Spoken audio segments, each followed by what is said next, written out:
Assalamualaikum guys. Alright, dalam video kali ni Kero nak menceritakan tentang sebuah kisah yang agak menarik, unik, and memang kalau kita dengar pun agak impress lah dengan cerita di sebalik rompakan yang berlaku ni. Kisah ni juga telah diadaptasikan menjadi sebuah movie pada tahun 1975 disebabkan keunikan yang berlaku semasa rompakan ni dijalankan. Rompakan ni memang lain daripada yang lain guys. Serius Kero cakap.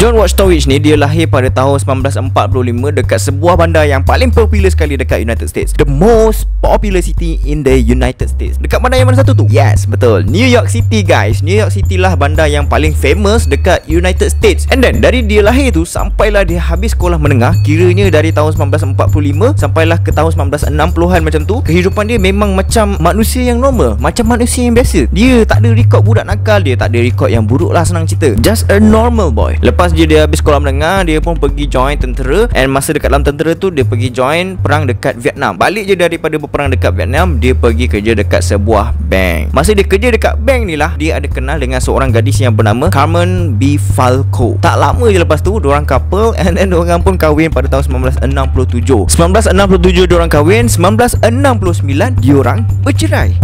Just like that. Dia ada 2 orang anak tau, baby lagi. Kenapa? Why? What happened? Kenapa diorang bercerai? Padahal baru je kahwin. Sebenarnya guys, sepanjang diorang berkahwin, John ni dia ada simpan satu rahsia besar. Bini dia ni tak tahu pun rahsia dia tu. Dia simpan memang dah lama gila. Cerita dia, sebelum John kerja bank, John dia jadi tentera kan. Masa dia jadi tentera tu, dekat sinilah orang kata tu titik permulaan kepada semua yang berlaku. Permulaan kepada segala-galanya guys. Dia jadi homoseksual guys. Aduh, dia gay. Nafsu dia tu cenderung kepada lelaki. Benda ni berlaku masa dia tengah training dekat US lagi. Masa tu pun dia belum pergi Vietnam lagi. Dia dah jadi gay. And then lepas je dia balik daripada Vietnam, dia macam try to ignore nafsu gay dia tu. Dia cuba jadi macam lelaki biasa lah, yang straight punya. Dia nak sorokkan yang dia ni gay. Bukan tu je guys. Dalam pada masa yang sama juga, dia macam ada masalah tau. Dia macam trauma dengan apa yang berlaku dekat Vietnam masa peperangan tu. Kalau korang nak tahu, dia ni antara tentera US yang terselamat daripada serangan roket dekat diorang punya military base. Masa tu base diorang ni kena attack dengan roket tau. Ramai yang mati, tapi dia terselamat. And then disebabkan benda tu semua, dia jadi trauma. Maknanya dia ni bercerai sebab dia dah tak tahan dengan nafsu dia tu. Dia homoseksual, dia bukan straight. Okay guys, sebelum kita teruskan lagi cerita ni, ada sikit info untuk korang. Sekarang ni, korang semua start saving dalam bentuk duit, betul tak? Untuk pengetahuan korang kan, satu hari nanti, duit yang korang simpan tu tak sama dengan nilai duit yang korang simpan sekarang. Sebab apa? Masa tu harga barang dah naik sikit demi sikit. Makanan, motor, kereta, rumah, semua harga barang akan naik. Jadi korang punya saving yang korang simpan tu, nilai dia tak sama dengan nilai yang korang ada sekarang ni. Jadi macam mana nak atasi benda ni? Salah satu dia, setakat ni dalam jangka masa yang panjang, harga emas makin lama makin mahal guys. Kira boleh tunjuk korang statistik harga emas. Tak rugi labur dalam emas. Kalau korang tak tahu nak beli dekat mana, korang boleh check it out dekat Public Gold. Link ada dekat ruangan komen di bawah. Sebab Kero pun dah start melabur emas sekarang. Korang nak tengok tak? Ini dia guys, ini dia. Sekejap Yes, itulah emas dia. Public Gold ni guys, dia menjual emas fizikal tau. Dia bukan tipu. Dia ada 18 cawangan dekat satu Malaysia. And diorang pun ada bagi macam benda ni tau, macam pasport punya kad ni. Korang tengok ni, macam gini. Lepas tu dekat dalam korang boleh simpan macam-macam. Banyak. Ni Kero bawa dia satu lah.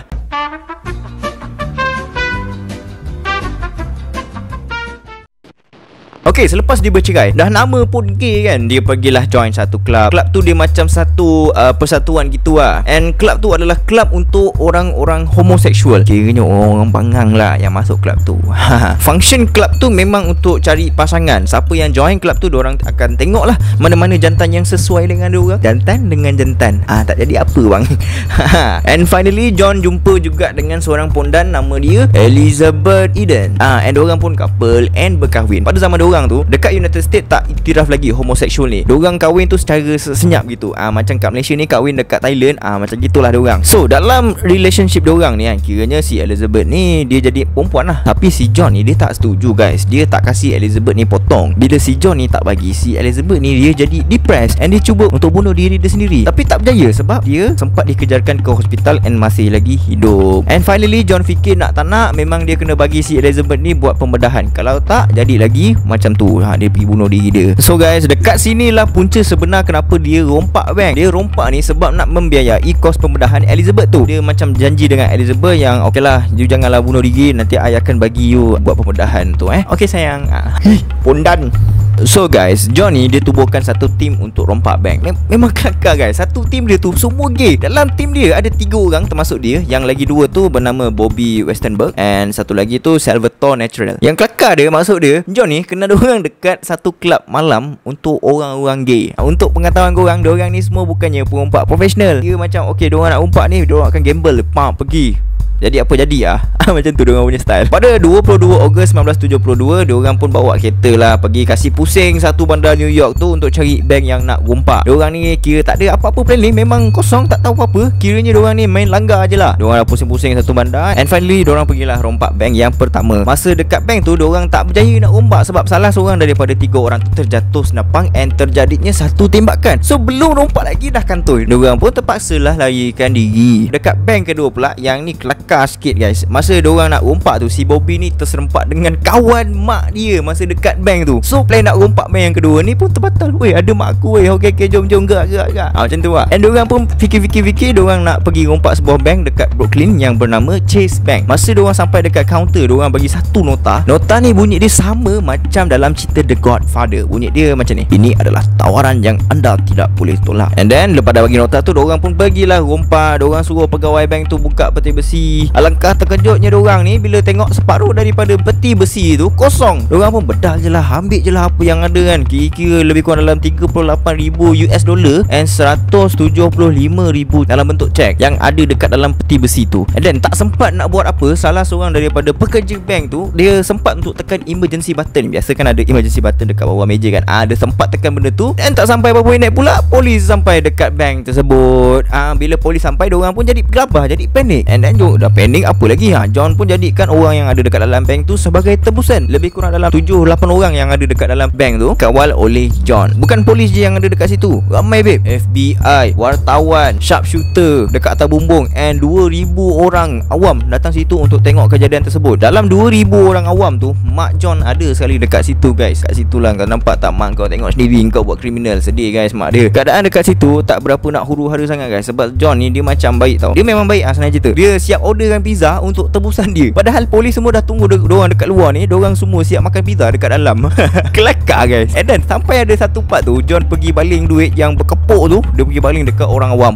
Berterabur duit. Orang ramai pun start meriahkan majlis. Diorang bersorak sana sini kan, sebab diorang sukalah dapat duit. Siapa yang tak suka kan? Kalau korang pun suka juga kan. Semua tubusan-tubusan dekat dalam bank tu rasa macam dia ni bukannya jahat. Diorang pun tak rasa takut dengan John. Diorang macam jadi lebih suka dengan John. Sebab yelah, siap belikan pizza, bagi orang duit. Dalam pada masa yang sama juga kan, reporter polis FBI dekat luar memang tengah tunggulah tindakan John seterusnya. Dia tengah tunggu respon daripada John sebab polis suruh dia suruh hari, tapi John tak nak. John siap pegang tebusan lagi. And then beberapa jam kemudiannya, John dah start pressure. Dia ada tekanan, and dia pun keluar daripada bank tu. Fikir-fikir dia kena keluar daripada bank tu untuk buat negotiation dengan pihak yang ada dekat luar lah, polis, FBI semua. And then dah siap, dah nego. FBI pun setuju dengan apa yang dinego oleh John. Apa yang diorang nego tu, John ni dia minta dia dengan Salvatore dapat lari pergi ke airport Kennedy, and diorang ni nak larikan diri pergi luar negara. Selepas diorang sampai dekat airport tu, diorang akan ambil flight pergi ke luar negara guys. Tapi korang perasan tak sekarang ni, mana pergi Bobby guys? Tadi kan diorang bertiga, kenapa pula tinggal 2? Sebenarnya guys, masa polis sampai tu, korang ajar si Bobby ni, dia sempat larikan diri dia. Kira bukan korang ajar lah, kira dia punya laki lah. That's why lah diorang ni tinggal berdua je. Walau macam mana sekalipun, FBI ni confirm lah diorang ni tak bodoh. Dia dah standby beberapa orang ejen dia dekat airport tu. Bila John dengan Salvatore sampai je dekat airport, diorang kena kejar dengan FBI. Pengakhiran dia, Salvatore mati kena tembak,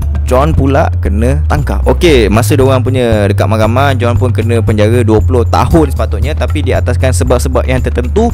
And dia pun pernah berkhidmat untuk negara dekat Vietnam. Dia hanya dipenjarakan lebih kurang dalam 5 tahun je guys. Masa dia dekat dalam penjara tu, dia request dengan warden nak tengok filem dia sendiri, tapi warden tak bagi. Bila warden tak bagi, apa lagi, dia pun ugut lah kan dekat warden tu. Dia cakap dia nak buat satu rusuhan paling besar dekat dalam sejarah penjara tu. Memang takut guys warden tu. Nak tak nak, warden pun terpaksa lah melayankan dia punya kereta tu. Dia pun pergilah ke panggung wayang bersama-sama dengan seorang pengawal. Habis dia orang tonton movie tu, dia siap kirim surat lagi kepada orang yang buat movie tu. Dia cakap movie tu banyak yang twist, tak banyak kebenaran dekat dalam movie tu. Salah satunya dekat dalam movie tu yang twist John ni dia nampak macam seolah-olah pengkhianat guys. Sebab dalam movie tu John ni dia deal dengan FBI untuk bagi dia hidup, and then dia suruh FBI tembak ataupun dia suruh FBI ni bunuh Salvatore. Padahal tak ada pun in real life. Dia nak protect lagi si Salvatore tu. Tapi guys, benda yang paling tak dijangka, filem tu untung 20 kali ganda guys daripada modal filem tu. 20 kali ganda guys. Kiranya filem dia ni laku keras